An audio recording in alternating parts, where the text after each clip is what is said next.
magaalada Buuhoodle xarunta gobolka Cayn waxa maanta ka dhacay banaanbax bilaaran kaas oo looga soo horjeeday wadahadalada Soomaaliland iyo Khartoum ay ku saxiixdeen magaalada Caynaba ee gobolka Saraar banaanbaxan ay soo gaableen maamulka Khartoum State sidoo kale banaanbaxa waxa ka soo qayb galay qaar kamid ah odayaashii waxgaradka gobolka Cayn ugu horreyn waxa halkaasi ka hadlay Garaad Musa Garaasoofa Duraan oo u degay maamulka Khartoum oo hogaamiyay Cali Khaliif inay si degdeg ah uga baxaan magaalada Buuhoodle xarunta gobolka Cayn Cali Khaliif kama wakiilaha Buuhoodle geerida aanu ka xigayna ismaanu leenahay oo uqaal baanu leenahay oo ciidan baanu leenahay oo siyaasi baanu leenahay oo garaadaanu leenahay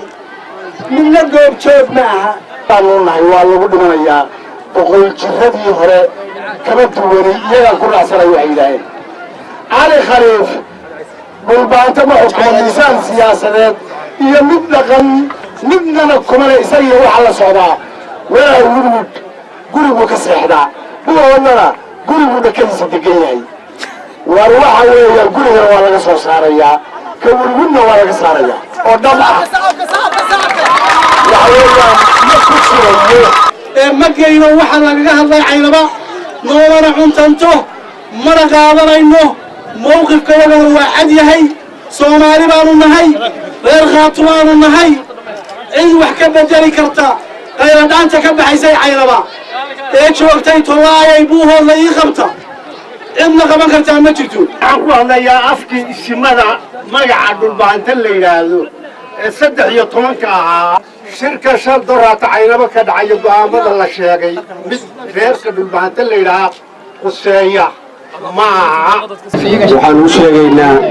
adduunweynaha iyo beesha caalamka iyo dadka Soomaaliyeed iyo derisiyada saxeexaas cali hadduu waraaqaha Caynaba oo yaallo oo dhan saxeexo wax noo yaalla maaha wuxuu gobolladan ku matalana maaha isaga ayay gaar ku tahay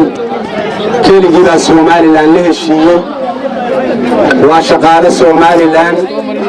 ragii joogay uu la mid yahay ku baabirayna Allah hadduu aan leeyahay oo aad min islaam tahay kuma rabno oo ku dooni mayno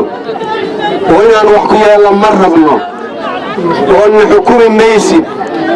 oo Buuhoodle wallahi haddii shalaf ku hadhay inaadan ka talinayn wallahi inaadan ka talinayn Somaliland waxaan leeyahay wardimayahow aqli waa shaqeeyo waxaad la dagaalanteen dawlad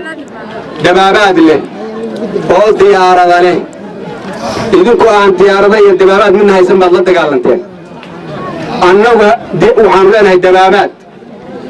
waxaanu leenahay xoog tiro badan waxaanu leenahay cid aanu u yeedhanno dagaalkiina ma doonayno ciidanka Cali Khaliif shalay aad soo seenaad tiraadeen reer Buuhoodle isku dil waxaad isku dilaysaan reer Buuhoodle ma aha waa dhulbaanta oo dhan weeye waxaan idin sheegayaa kuwa hubka idin sida ee dhulbaanta baa noo soo hirinaya wallahi Xuseen Xasan Timadheere wararka muuqaalbaahiyaha STN magaalada Buuhoodle xarunta gobolka Cayn